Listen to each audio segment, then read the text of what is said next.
The worst birthday. Not for the first time an argument had broken out over breakfast at number 4 Privet Drive. Mr. Vernon Dursley had been woken in the early hours of the morning by a loud hooting noise from his nephew Harry's room. "Third time this week," he roared across the table. "If you can't control that owl, it'll have to go." Harry tried yet again to explain. "She's bored," he said. "She's used to flying around outside. If I could just let her out at night—" "Do I look stupid?"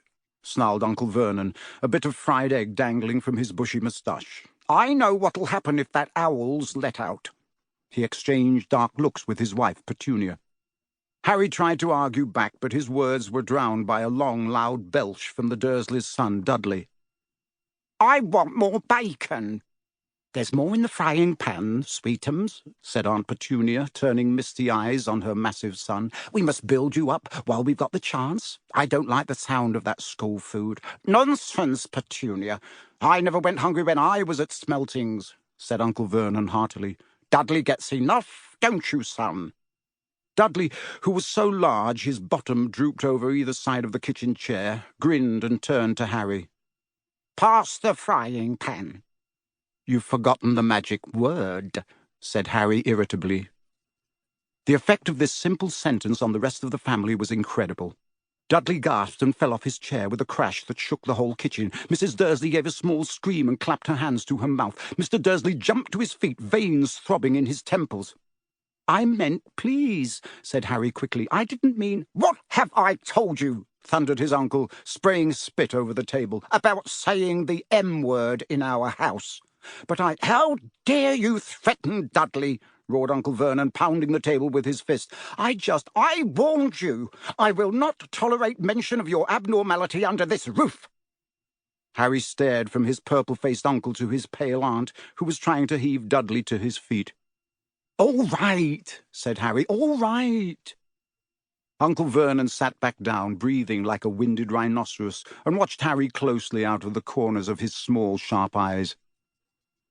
Ever since Harry had come home for the summer holidays, Uncle Vernon had been treating him like a bomb that might go off at any moment, because Harry Potter wasn't a normal boy. As a matter of fact, he was as not normal as it is possible to be. Harry Potter was a wizard fresh from his first year at Hogwarts School of Witchcraft and Wizardry, and if the Dursleys were unhappy to have him back for the holidays, it was nothing to how Harry felt. He missed Hogwarts so much it was like having a constant stomachache. He missed the castle with its secret passageways and ghosts, his classes, though perhaps not Snape, the potions master, the mail arriving by owl, eating banquets in the great hall, sleeping in his 4-poster bed in the tower dormitory, visiting the gamekeeper Hagrid in his cabin next to the forbidden forest in the grounds, and, especially, Quidditch, the most popular sport in the wizarding world. 6 tall goalposts, 4 flying balls, and 14 players on broomsticks.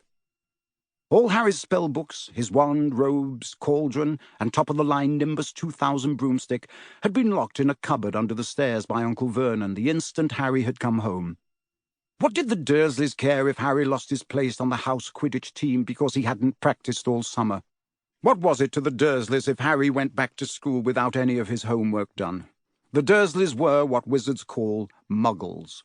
Not a drop of magical blood in their veins, and as far as they were concerned, having a wizard in the family was a matter of deepest shame.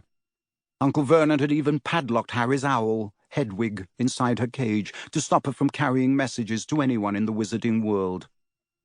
Harry looked nothing like the rest of the family. Uncle Vernon was large and neckless, with an enormous black moustache. Aunt Petunia was horse-faced and bony. Dudley was blonde, pink, and porky. Harry, on the other hand, was small and skinny, with brilliant green eyes and jet-black hair that was always untidy. He wore round glasses, and on his forehead was a thin, lightning-shaped scar. It was this scar that made Harry so particularly unusual, even for a wizard. This scar was the only hint of Harry's very mysterious past, of the reason he had been left on the Dursleys' doorstep 11 years before. At the age of 1 year old, Harry had somehow survived a curse from the greatest dark sorcerer of all time, Lord Voldemort, whose name most witches and wizards still feared to speak.